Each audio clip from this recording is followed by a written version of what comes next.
There's a number of different games we can look at. The first one we're going to look at is St Joseph's and the Heath. I think it's a pretty hard one to call. St Joseph's were recently in the Division 1 final. They lost out that day to Dempsey's. They probably were a bit disappointed with their performance, I would imagine. Didn't really perform as well as they can on the day. Joseph's this year are managed same as last year by Desi Brennan, and the Heath managed this year by Barry McNamee. They were 4th in Division 1A of the league. St Joseph's and the Heath, Colin, we'll start with you. How do you see that one going? We talked about beforehand. We said that probably one of 2 harder games to call out of them all. Joseph's obviously Joseph's always been very good over the league, and I think, like I said, have a lot of players around for the league contest. Tom Kelly coming back in has been a huge asset to them. He's been playing fantastic at half forward, and they've got a nice little run up there. That being said, I think the Heat also are a team that kind of have a lot of their players around for the league.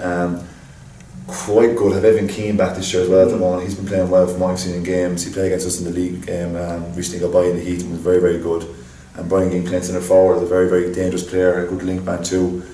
Kieran Boots now playing on half forward, which in club players, if you have a strong half forward, can be used very well with kick outs and stuff like that. So they've set up quite well this year. It's a tough one. Going off from what I can see, I think Joseph's might have a little more experience and a little more threat from some of their players daily, and some of that's going through. They're strong. And I don't know if the Heat will have the matches for it. Dennis Booth was going very well the last few weeks in training with Leash. He had a few injuries up until then, but his sharpness is coming back, so he might be there enough to kind of stop Daly or stop Matt Campion, so that's kind of from getting their main scores. It'll be a close game. I think from their overall league campaign, Joseph might just hold a little bit over them. But I think it'll be a close one. It's hard to pick out. Yeah, it'll be very close, and from my own experience playing the Heat over the years, like they're a very dangerous forward line. But if they click, what I found with the Heat is, and it's favoured us and it's absolutely killed us in a couple of games against them. They're a confidence team. You know, if Dottie Carroll, if Chris get into the game early, if they get a goal early, actually you'll find, and that's where Evan and Ging are very dangerous in that, you know, they're lively. They're able to create goal chances, and if they get into the game early, they're very, very hard beat. You know, they get their sails up and they play very well. But in the same vein, Joseph's are just rock solid. Like in terms of a team, they're very hard to grind down.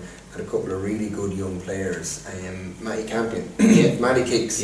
Joseph's are very hard to beat because he can kick it from 50 yards on his wrong side, and he can take a man on and run straight down the channel. He's a very direct player, very strong as well. Had a great league final there, had a great league final against the Dempsey. He's got about 3 points from play, I think. And he can do it actually in games. And if the matchup's not right for him, or defenders off on him, he's that kind of player that could get a goal or 2 or 3 points pretty fast. And if he gets it fast, like I said, you know, it's very hard for any team to come back from that, but against Joseph's, they're very, very secure then to get ahead. Yeah, I'd expect they'll probably put someone on him and they maybe try and nullify him and take him out of the game quite early. So I presume that if he's fit, it could be Dennis. Depending on where Matty's set up. But it'd be a good game, that'd be one to get into. Absolutely. Get in to watch. Just as we were speaking there earlier, Mick, Michael Keogh, I think, Colin, you saw him at close quarters in with Leash. I think I've seen him a few times now. Really good, really fast, pacey player. Hard to handle when he gets a bit of momentum. He was very impressive with that. He came in late to this Leash setup, but grew and grew and grew. And even for someone who hadn't seen him as much, kind of really impressed me over week by week.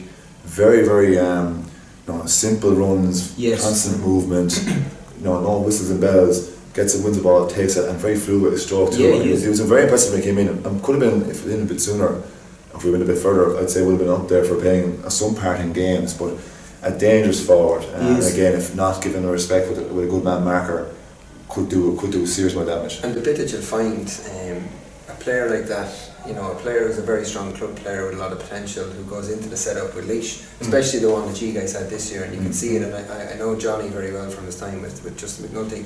The setup is good, you know, it breeds a bit of confidence in a young player and a new player to the system. When he comes back to the club, he's transformed, you know, that step up when they come back, you see a massive difference in them. A bit of confidence, a bit more confidence as well, because they've been in playing at a higher standard for a couple of months. So you'll find, like a player like that, you see him come into the championship, he could be a player to watch for the whole championship. He comes with a very strong bit of impetus. So it'll be interesting to see how he goes as well. Absolutely, and actually just one thing that I think is important to actually say about the St Joseph's and the Heat match, and it's actually a bit of a sad note, is that this is the first championship match in a long number of years that will be played without Liam Keeley. So you probably knew Liam, I'd say, lads. Yeah, I knew Squeaks very well. I know the family very well, and it was, look, I suppose it's devastating. It's hugely tragic.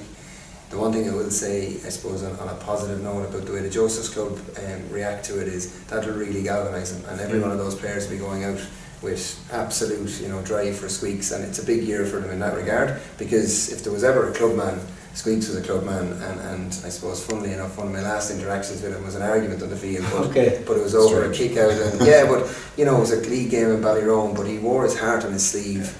In the most recent years, he was playing a role where he was coming back and taking ball for Joseph and carrying it up and carrying him over the line. So very versatile. Like, he'll be a huge loss on the pitch, like, as regards his investment in the team and how he controls and was doing that link play, and his work rate. Like, his work rate was exceptional.